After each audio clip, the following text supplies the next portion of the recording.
예, 난폭 운전은 뭐 계속 나오죠.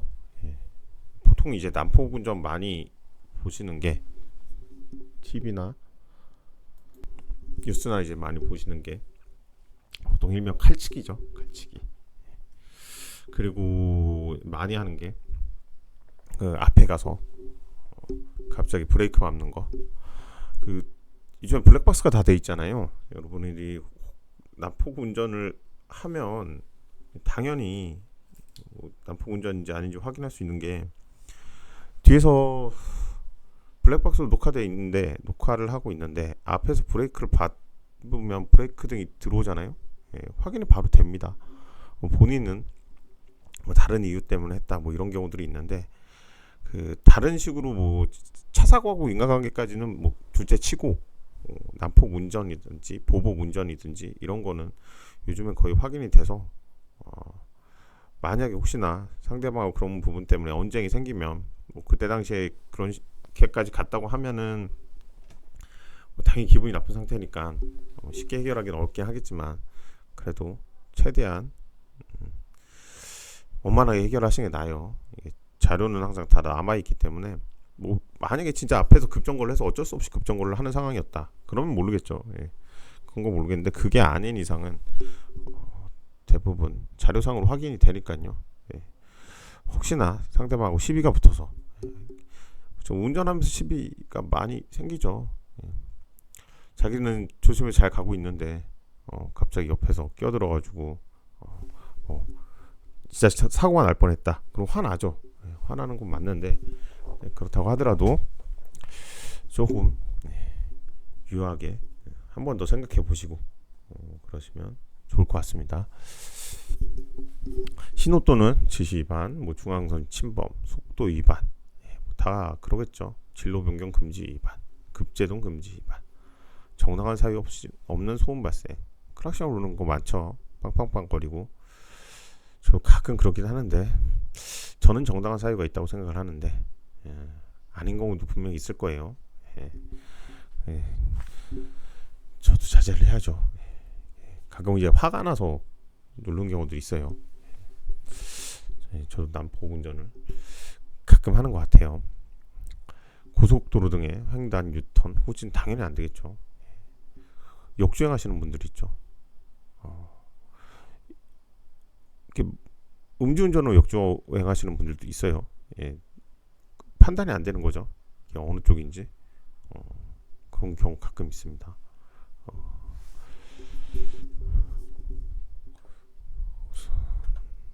다음 걸 한번 볼게요. 이거는 난폭 운전하고 좀 달라요. 내가 보기엔 음주 아니면 제가 보기엔 아니면 약물이나 뭐 이런 거 같긴 해요.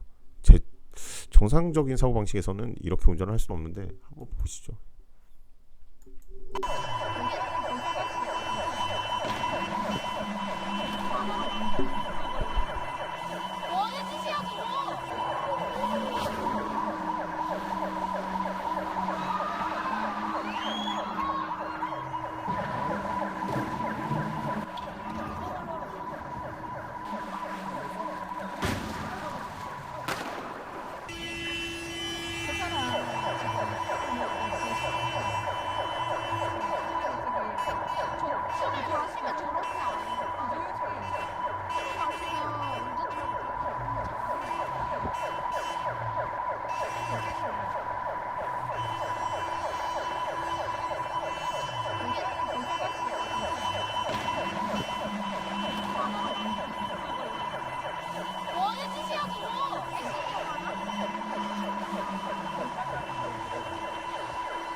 예, 그 난폭 운전도 저 정도면은 진짜 대단하죠. 예, 대단합니다, 진짜. 여기서 참, 이건 아파트예요. 아파트여서 일반 도로교통법 관련된 부분은 아닌데 이렇게까지 운전하시는 분도 있다. 부산일보에서 이런 거 찍었더라고요. 뭐 일반인이 찍어서 제보를 하신 것 같은데 이분 참 여러 가지로 죄를 많이 졌죠. 지금 차량도 두 대나 손괴를 하고 아까 전에 보셔서 알겠지만 그 후진할 때 그 처음에도 그래요. 크락션 울렸을 때 경찰로 보이는데 다가갔을 때 앞으로 그냥 치면서 다가 직접적으로 상해가 입었는지 모르겠는데 입었을 것 같아요. 붙잡고 있는 상태에서 출발을 해서 그리고 나서 나중에 후진할 때 경찰관이 매달려 있었죠. 예. 당연히 차가상적으로 나옵니다. 공무집행 방해도 당연히 될 거고 차량 두 대에다가 정신 이상인 것 같다고 보여지는데 뭐 정신 이상일 수도 있고요. 아니, 음주일 수도 있고 아침까지 술을 드시고 저렇게 운전하시는 분들이 가끔 있습니다. 근데 뭐 경찰까지 왔는데 저렇게 운전하는 경우는 정말 드물고요. 근데 뭐 주민분들이랑 실갱이가 있는 경우도 있고 그 전에 한번 보셨는지 모르겠는데 음주로 사고를 내고 차량을 이동을 시킨 다음에 도망가 버린 그런 경우가 있어요. 뭐 음주로는 처벌을 받았는지 안 받았는지 모르겠어요. 근데 이제 차량 자체의 사고만으로는 처벌을 받기는 어려워요. 더 화가 나죠. 연락하고서는 끝낼 수 있었을 상황인데, 그렇죠. 본인이 뭔가 이제 잘못한 게 있으니까 그 부분을 숨기려고 하다 보니 일이 더 커지는 경우들이 많아요. 그래서 뭐 이런 경우는 제가 보기엔 체포되고 구속됐을 거예요. 인명피해도 좀 그 경찰관 한 두세 분 정도 다쳤을 것 같고요. 차 안에 사람이 있었는지 모르겠지만 경찰차 안에 그러진 않았던 것 같긴 한데 다행히도 뭐 그랬다고 하면은 상황은 더 커지죠. 그렇습니다. 이런 식으로 이제 뭐 저거는 거의 뭐 GTA인가요? 네, 자동차 이게 부시고 다니는 그 정도 수준이죠.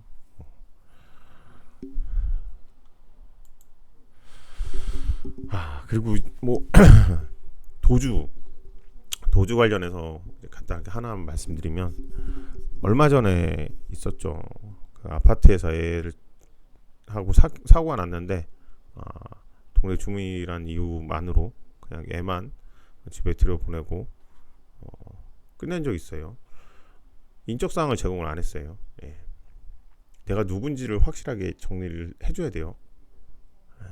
전화번호, 뭐 인적사항 이런 걸 다 적어서 그냥 줘야 돼요. 혹시나 사고가 났는데 급하게 본인이 가봐야 돼요. 그것까지 뭐 그렇다 쳐요. 많이 안 다쳤다고 하면 서로 합의하에 그냥 나중에 보험 처리하면 되니까요. 그것까지는 괜찮은데 근데 아무것도 주지 않고 가요. 예. 뭐 명함 이렇게 주고 가면 그러면 모르겠어요. 아니면 다른 사람 거 주고 가시는 분들 있어요. 예. 본인을 숨기기 위해서 아니면 나중에 연락하겠다고 막 이러시고 가시는 분들 안 됩니다. 예. 나중에 연락하시는 거는 뭐 당연히 연락하셔야 되는데 뭐 만약에 연락 안 했을 경우에 상대방이 연락할 수 있는 방법은 마련을 해놓고 가셔야죠. 그리고 비산물 같은 거 떨어뜨리는 거 원래는 치우고 가야 됩니다. 차량 사고 나면은 막 그 부셔진 잔해 같은 거 많잖아요. 보통 이제 큰 사고는 많이 안 나시니까 그런 경우 치우시고 이런 경우들이 많진 않은데 만약 범퍼가 나왔다. 범퍼가 그냥 다 떨어졌어요. 통째로. 근데 그걸 그냥 놔두고 가면 다른 차들이 와가지고 또 사고가 나겠죠. 아무래도. 예. 그러니까 그런 것부터 시작해서 구호조치부터 시작해서 이런 그 2차 사고 방지 관련된 부분은 다 정리를 하시고 가시는 게 맞습니다. 그러니까 일반 상식적으로도 그렇잖아요. 그런 것만 제대로 하시면 크게 문제 생길 일은 많지 않으세요. 당연히 뭐 심각한 상황에 이르렀는데 거기에서 뭐 혼자 도주한다고 그건 완전 범죄니까요. 그거는 뭐 실수가 아니잖아요. 상대방이 차량이 상당히 파손되고 지금 정신이 없어요 아예. 그래서 그냥 병원에 빨리 데려가야 되는데 그런 부분도 이행을 안 하고 갔다 오면 그건 완전 범죄인 거고. 근데 그게 아니라 실수로 내가 뭔가 조치를 추가적으로 했어야 되는데 그 부분을 이행하지 않아서 나중에 처벌받는다. 이러면 어떻게 보면 좀 억울할 수도 있잖아요. 그런 부분은 확실하게 해두시려면은 다른 거는 못 둘째치더라도 뭐 인적사항이나 이런 거 본인의 신상에 관한 부분을 확실하게 고지를 해주시면, 그리고 나중에 어차피 발견될 수밖에 없어요. 아까 전에 말씀드렸듯이 다 블랙박스가 있습니다. 이미 사고 날 당시부터 보통 다 찍혀 있어요. 안 그러면 지나가는 차량 수배하는 경우들도 있고, 고속도로에서는 고속도로마다 있는 경우도 있죠. 거점 지역들은. 그래서 확인이 어느 정도 됩니다. 일반 그 도로 같은 경우에도 다 CCTV 요즘 많잖아요. 그래서 확인이 어떻게 다 돼요. 도망간다고 해결되는 게 아니에요. 그러니까 확실하게 해서 추가적인 문제 안 생기게 할 수 있는 경우, 그런 경우가 있어야 돼요. 만약에 이제 사고가 났는데 옆에 앉아 계셨다. 그러니까 운전자가 뭐 지금 조치를 취할 수 없는 것 같다. 그러면 도와주셔야 돼요. 사고가 나면 이제 경황이 없을 수 있잖아요. 자, 한 번은 브레이크를 잘못 밟아가지고 뭐 심한 사고는 아닌데 간단한 접촉 사고가 난 적이 있어요. 사람이 당황하면 어떻게 될지 몰라요. 원래는 당연히 안 그랬는데 그때 당시에 뭐 이제 갑자기 당황하면 사람들이 똑같은 평소 때는 안 했던 행동들을 한단 말이에요. 혹시나 차량 동승하고 가시다가 사고 나면은 뭐 보호조치나 이런 거 하셔야 된다고 말씀하시고, 그거에 따라서 이행만 하시면 보험은 다 들어가 있으니까요. 특별한 사정 없으면 보험으로 다 처리가 됩니다. 방해해서 당연히 안 돼요. 사고 방해, 뭐 내가 잘못했다고 했는데 상대방 경찰에 신고하려고 그래요. 그런데 그 신고하는 거 방해하면 안 되겠죠, 당연히. 뭐 현금 줄 테니까 가자. 여기서 끝내자. 뭐 이런 경우 있어요. 근데 진짜 경미한 사고는 뭐 그렇게 정리할 수도 있긴 해요. 진짜 경미한 사고는. 근데 그런 게 아니고 나중에 CCTV가 가려지고 문제가 생길 수 있을 것 같다. 처음에는 그냥 좋게 말하고서는 해결해 주겠다 뭐 이렇게 말씀하시고 나중에 그렇게 해결 안 해주시는 분들 많거든요. 그런 게 걱정되시면 그냥 신고를 다 하세요. 그게 확실합니다.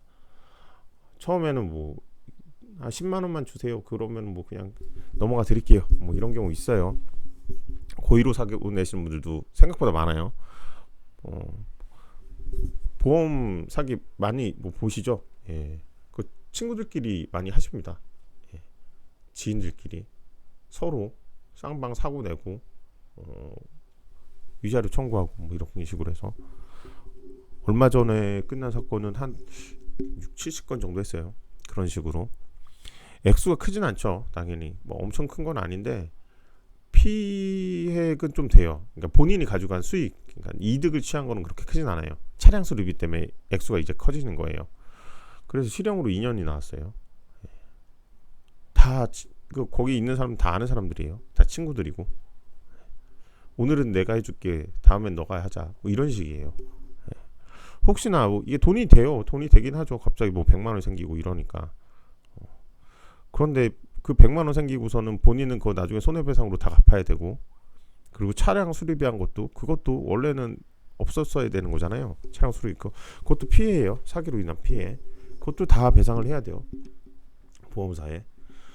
그리고 형벌도 받아요. 처벌받아요. 뭐 지금은 당장 몇십만 원, 뭐 100만 원 들어오는 게 정말 기쁠 수 있고 그 돈으로 뭐 유흥하고 이래서 뭐 행복할 수 있겠지만 잠깐은 나중에 본인이 다 책임져야 될 부분입니다. 이게 좀 당연히 이건 걸릴 거라고 생각을 하셔야 돼요. 한 번 하고 말겠다. 뭐 그러면 모르겠어요. 그래도 안 되지만 근데 보통 그렇게 하시는 분들은 계속 하세요. 이 중고나라 사기처럼. 중고나라 사기는 당연히 언젠가 걸리겠죠. 당연히 물건 배달 안 해주는데 그거를 그냥 가만히 있겠어요. 다 경찰서에 신고를 하죠. 본인은 그게 걸리지 않을 거라고 생각해서 계속 하시는 분들이 많은데 당연히 걸려요. 그리고 걸리더라도 한 번만 더 하자 뭐 이런 식으로 생각을 하세요. 그러니까 한 번만 더 해서 다 걸립니다. 그래서 중고나라 사기 같은 경우에는 한 건에서 끝난 적이 거의 없어요. 몇십 건, 몇백 건, 뭐 몇천만 원 단위로도 하는 경우도 있고. 뭐 여러분은 그러시진 않겠지만, 특히 교통사고 관련해서 보험 사기 누가 혹시나 하자고 하면 절대 하지 마세요. 아, 너 이거 나 잠깐만 와서 도안만 주면 옆에 타 있기만 하면 50만 원, 100만 원 생겨. 뭐 이런 말도 안 되는 얘기를 합니다. 예. 꼭 한 번 더 생각해 보시면 당연히 옳지 않은 일이라고 생각하시고 안 하실 거예요. 네. 혹시나 하는 마음에 갑자기 그냥 혹해서 하시는 경우들이 있거든요. 조심하시라고 말씀드리는 거예요.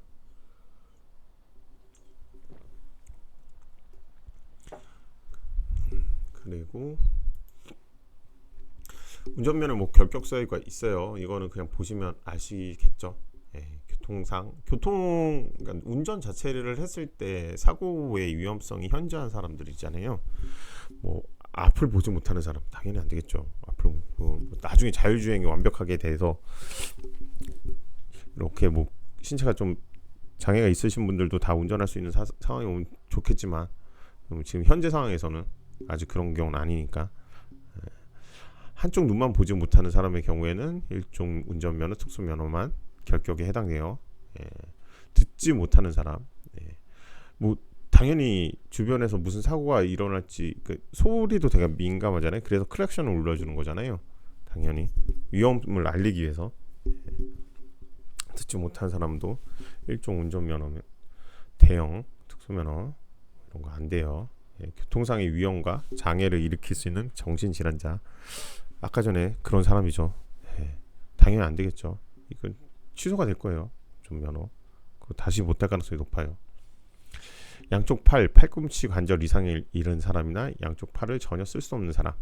팔꿈치 관절 이상을 잃어야 돼요. 그 밑으로 이제 뭐 팔목 뭐 이런 데는 보조하는 운전. 예. 그러니까 뭐지? 이렇게 잡을 수 있는 거 비슷하게 만들어 놓은 것들이 있잖아요. 예. 그런 걸 통해서 운전을 또 할 수는 있더라고요.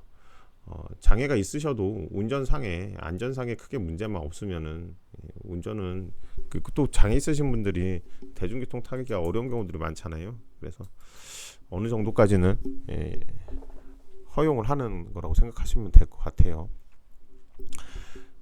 그래서 시간이 조금 더 있어서 형벌의 종류 정도까지만 좀 볼게요. 예, 보통 아시는 사형은 지금 10몇 년째 20년 넘었죠. 집행을 안 한 지가 언제가 마지막 집행이었는지 97년도에 마지막 사형이 있고 그 이후에는 사형이 없네. 집행한 적이 없는 거죠. 집행한 적이 없어요.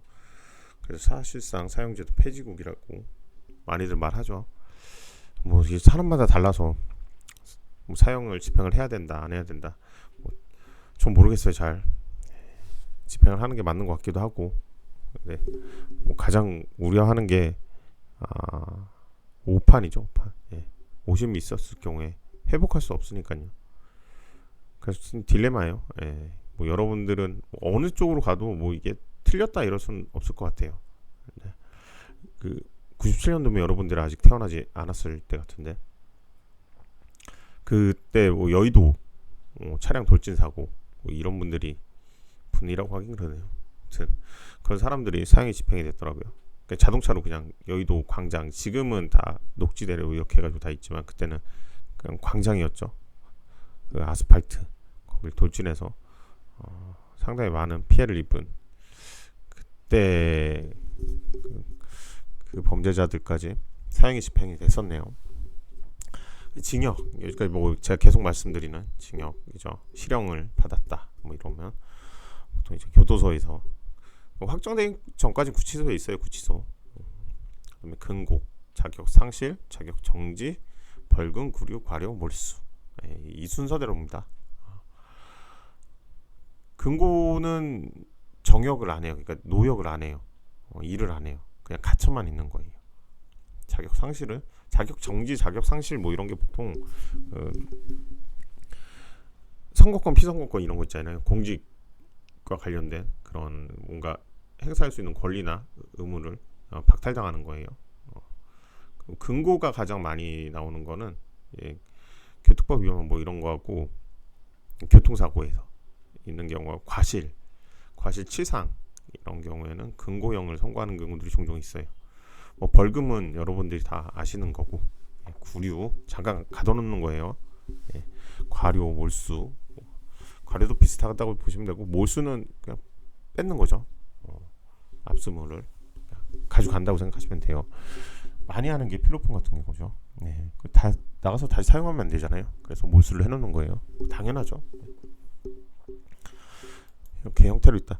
여적죄, 그냥 그 사용만 있어요. 여적죄가 뭐냐면 그러니까 배신하는 거예요. 나라를 나중에 뭐 스파이 같은 거죠. 네. 전쟁에 났는데 우리나라 기밀을 외국에 팔아먹어요. 그런 거 했을 때는 사용만 규정되어 있는 게 있어요. 전쟁이 날 가능성이 크진 않으니까 이런 부분에 대해서 크게 문제가 되진 않는데, 어떻게 보면 되게 과하죠. 어떻게 보면요. 한편으로는 선택의 권한이 없으니까요. 그 다음에 유예, 계속 말씀드린 집행유예, 선고유예. 집행유예는 뭐 너무 많이 말씀드려서 이제 뭐 충분히 다 아실 거라고 보고, 집행만 유예하는 거예요. 선고유예는 그 전에도 말씀을 드렸던 것 같긴 한데, 선고 자체를 유예하는 거예요. 형을 선고를 한 적이 없는 거예요. 한 적이 없는 건 아니죠. 했는데 유예를 하는 거죠. 집행은 선고까지는 하고 선고 다음에 집행을 안 하는 거예요. 그냥 이게 끝나면은 집행은 형을 실효시키는 건데, 선고유예는 면소예요. 뭐 선고가 없었던 걸로 본다고 생각하시면 돼요. 다르죠. 그래서 선고유예는 되게 경미한 범죄에서만 인정해 줍니다. 사정이 되게 딱한 거죠. 어쩔 수 없이 이 범죄에 이뤘다 이렇게 볼 경우에는 선고유예로 선처를 해주는 경우가 있습니다. 가석방은 뭐 많이 들으셨죠. 많이 보시는, 형을 살아요. 뭐 노역을 하고 하는데 되게 모범수로 살아요. 그리고 진짜 반성을 한 것 같아요. 뭐 그 판단을 어떻게 하는지야 가석방위원회나 이런 데서 알아서 판단을 하시겠지만 전 잘 모르겠어요. 근데 그랬을 때 충분히 계도가 됐고, 지금은 뭐 형 복역 기간 중이지만 지금 나가도 크게 사회 무리 안 일으키고 괜찮을 것 같다, 문제 없을 것 같다, 그러면은 형기 만료 전에 조건부로 석방을 해줘요. 그냥 밖에 나가는 거예요. 가석방 뭐 보호관찰 같은 거 받을 수도 있고, 이제 여러 가지 조건이 붙겠죠. 조건이 붙는데 그 붙는 조건에 대해서